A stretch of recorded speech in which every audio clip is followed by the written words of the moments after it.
तो देखते हैं यहाँ पे क्वेश्चन नंबर 3 में हमसे क्या पूछा गया है। Why does an object float और sink when placed on the surface of water. तो यहाँ पे पानी में कोई भी ऑब्जेक्ट को अगर रखते हैं तो वो वहाँ पे दो काम कर सकती है, एक तो वो वहाँ पे ऊपर तैरेगी या तो वो डूब जाएगी। तो वो ऐसा क्यों होता है वो हमें यहाँ पे बताना है। तो देखते हैं इसके आंसर में। When an object is put in water then two forces acting on it. तो अगर यहाँ पे कोई भी ऑब्जेक्ट अगर पानी में रखा हो तो यहाँ पे दो फोर्स उस पर काम करते हैं। तो वो दो फोर्स कौन से वो हम देख लेते हैं। तो देखते हैं यहाँ पे पहला फोर्स क्या है, weight of the object acting downwards.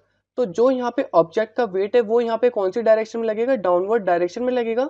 तो जो हमारा यहाँ पे सेकंड फोर्स है वो हमारा यहाँ पे क्या है, बुओयंट फोर्स है, जो कि अपवर्ड डायरेक्शन में लगेगा।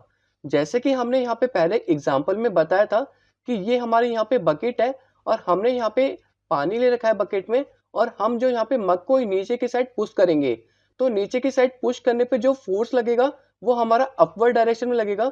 और जो अपवर्ड डायरेक्शन में जो फोर्स लगता है उसी को यहाँ पे क्या बोला गया है, बुओयंट फोर्स बोला गया है। अब बात कर लेते हैं यहाँ पे कोई भी ऑब्जेक्ट कैसे फ्लोट करेगा। तो देखते हैं इसके यहाँ पे ए पार्ट में, if the buoyant force exerted by water is equal to or greater than the weight of the object will float in water। तो इसका मतलब जो यहाँ पे मान लो कि ये हमारा यहाँ पे पानी है और यहाँ पे कोई ऑब्जेक्ट है, मतलब यहाँ पे एक नाव मान लो, या हम इसको यहाँ पे बोट भी बोल सकते हैं, दोनों यहाँ पे एक ही चीज है। तो जो ये बोट है वो पानी के ऊपर तभी फ्लोट कर पाएगी जब जो इसका जो वेट होगा, इसका जो यहाँ पे वेट होगा और जो यहाँ पे इसका बुओयंट फोर्स होगा वो यहाँ पे क्या होगा, बराबर होना चाहिए, इक्वल होना चाहिए। जो यहाँ पे बुओयंट फोर्स और जो इसका वेट होगा वो यहाँ पे क्या होना चाहिए, बराबर होना चाहिए जब फ्लोट करेगा। या जो इसका यहाँ पे बुओयंट फोर्स है वो यहाँ पे क्या होना चाहिए, ज्यादा होना चाहिए, और इसका जो वेट है वो यहाँ पे कम होना चाहिए जब जाके ये फ्लोट करेगा। अब बात कर लेते हैं इसके बी पार्ट की। If the buoyant force or upthrust exerted by water is less than the weight of the object will sink।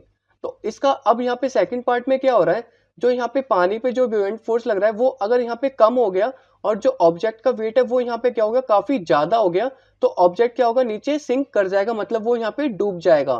तो इसलिए यहाँ पे buoyant फोर्स क्या होना चाहिए, ऑब्जेक्ट के वेट से ज्यादा होना चाहिए जब भी वो वहां पे फ्लोट कर पाएगा। तो होप आपको यहाँ पे पता चल गया होगा कि कब वो वहां पे फ्लोट करेगा और कब वो वहां पे फ्लोट नहीं कर पाएगा। अब हम चलते हैं अपने नेक्स्ट क्वेश्चन की तरफ।